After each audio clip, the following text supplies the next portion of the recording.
Olá, graça e paz do nosso amado e querido Jesus Cristo sejam com todos vocês.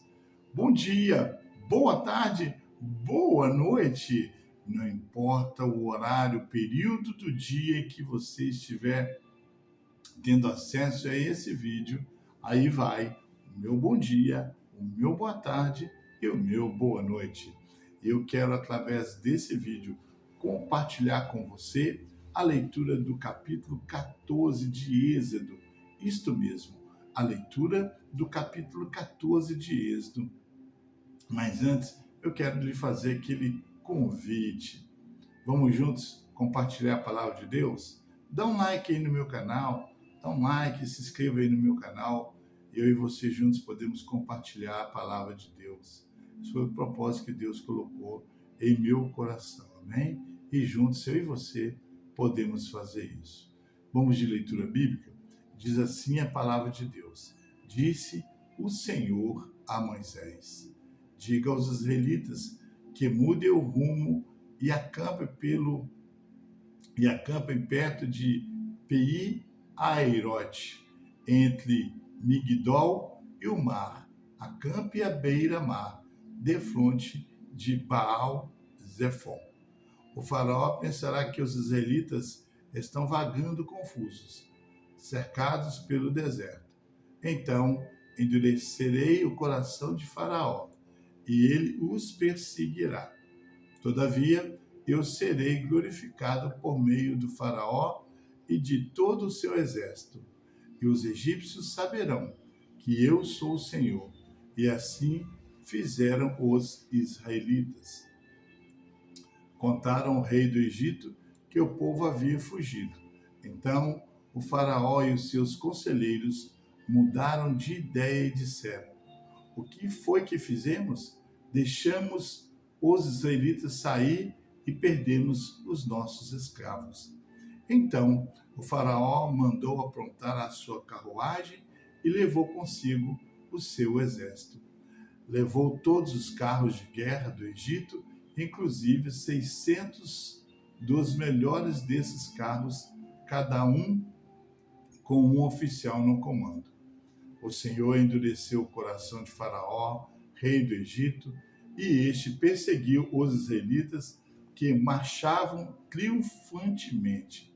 Os egípcios, com todos os cavalos e carros de guerra do Faraó, os cavaleiros e a infantaria saíram em perseguição dos israelitas e os alcançaram quando estavam acampados à beira-mar, perto de Pi-Hahirote, defronte de Baal-Zefon. A travessia do mar. Ao aproximar-se o faraó, os israelitas olharam e avistaram os egípcios que marchavam na direção deles. E aterrorizados, clamaram ao Senhor. Disseram a Moisés: foi por falta de túmulos no Egito que você nos trouxe para morrermos no deserto? O que você fez conosco, tirando-nos de lá? Já tínhamos dito a você no Egito: deixe-nos em paz, seremos escravos dos egípcios, antes de escravos dos egípcios do que morrer no deserto. Moisés respondeu ao povo: não tenha medo, fiquem firmes e veja o livramento que o Senhor trará hoje, porque vocês nunca mais verão os egípcios que hoje vêm. O Senhor luta por vocês, então somente acalmem-se. Disse então o Senhor a Moisés: por que você está clamando a mim? Diga aos israelitas que sigam avante. Erga sua vara e estenda a mão sobre o mar, e as águas se dividirão, para que os israelitas atravessem o mar em terra seca. Eu, porém, endurecerei o coração dos egípcios, e eles os perseguirão, e serei glorificado com a derrota do faraó e de todo o seu exército, com seus carros de guerra e seus cavaleiros. Os egípcios saberão que eu Sou o Senhor, quando eu for glorificado com a derrota do faraó, com seus carros de guerra e seus cavaleiros. A seguir, o anjo de Deus, que ia à frente dos exércitos de Israel, retirou-se, colocando-se atrás deles. A coluna de nuvem também saiu da frente deles e se pôs atrás, entre os egípcios e os israelitas. A nuvem trouxe trevas para um e luz para o outro, de modo que os egípcios não puderam aproximar-se dos israelitas durante toda a noite. Então Moisés estendeu a mão sobre o mar, e o Senhor afastou o mar e o tomou em terra seca, com um forte vento oriental que soprou toda aquela noite. As águas se dividiram, e os israelitas atravessaram pelo meio do mar em terra seca, tendo uma parede de água à direita e outra à esquerda. Os egípcios os perseguiram, e todos os cavalos, carros de guerra e cavaleiros do faraó foram atrás deles até o meio do mar. No fim da madrugada, do alto da coluna de fogo e de nuvem, o Senhor viu o exército dos egípcios e os pôs em confusão. Fez que as rodas dos seus carros começassem a soltar-se, de forma que tinham dificuldades em conduzi-los. E os egípcios gritaram: vamos fugir dos israelitas. O Senhor está lutando por eles contra o Egito. Mas o Senhor disse a Moisés: estenda a mão sobre o mar, para que as águas voltem sobre os egípcios, sobre os seus carros de guerra e sobre os seus cavaleiros. Moisés estendeu a mão sobre o mar, e ao arraiar do dia, o mar voltou ao seu lugar. Quando os egípcios estavam fugindo, foram de encontro às águas, e o Senhor os lançou ao mar. As águas voltaram e encobriram seus carros de guerra e os seus cavaleiros, todo o exército do faraó que havia perseguido os israelitas mar dentro. Ninguém sobreviveu, mas os israelitas atravessaram o mar pisando em terra seca, tendo uma parede de água à direita e outra à esquerda. Naquele dia, salvou Israel das mãos dos egípcios, e os israelitas viram os egípcios mortos na praia.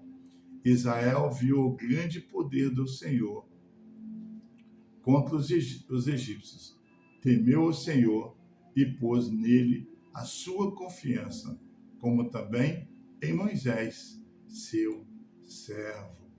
Aleluia, glória a Deus.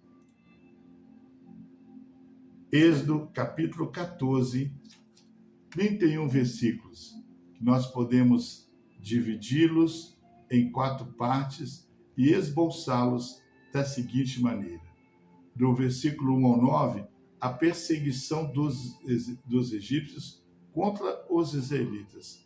Versículo 10 ao 14, a murmuração dos israelitas. Versículo 15 ao 25, a travessia do Mar Vermelho. E do versículo 26 ao 31, o julgamento contra os egípcios no mar. Bem, Êxodo capítulo 14, ele inicia, é o capítulo da Bíblia que relata o grande milagre operado por Deus a fazer o povo de Israel atravessar o Mar Vermelho. O estudo bíblico de Êxodo 14 revela que o poder do Senhor abriu as águas do mar e permitiu com que os israelitas atravessassem em terra seca. Mas esse texto bíblico também destaca o julgamento de Deus contra os egípcios. Êxodo 14 começa mostrando a ordem do Senhor para que Israel acampasse entre Migdol e o mar, defronte de Pi-Hairode.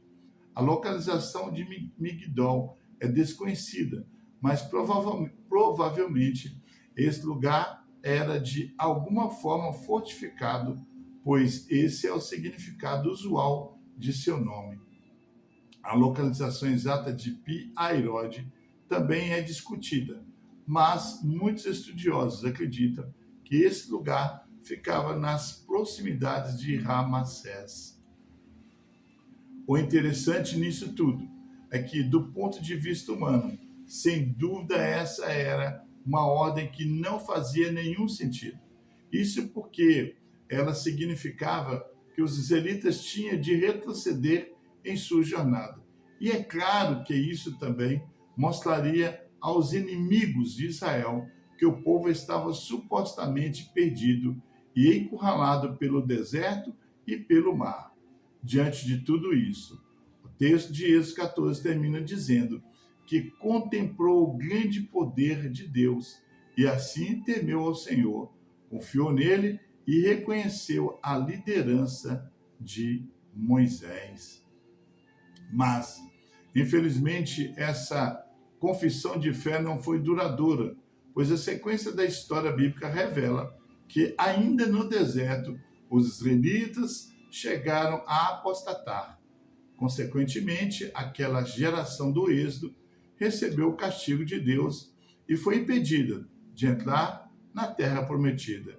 Esse comportamento reprovável foi relembrado como uma importante advertência para as gerações posteriores e até mesmo para a igreja no Novo Testamento. Salmo 95, 1 Coríntios capítulo 10, versículo 5 e Hebreus capítulos 3 e 4.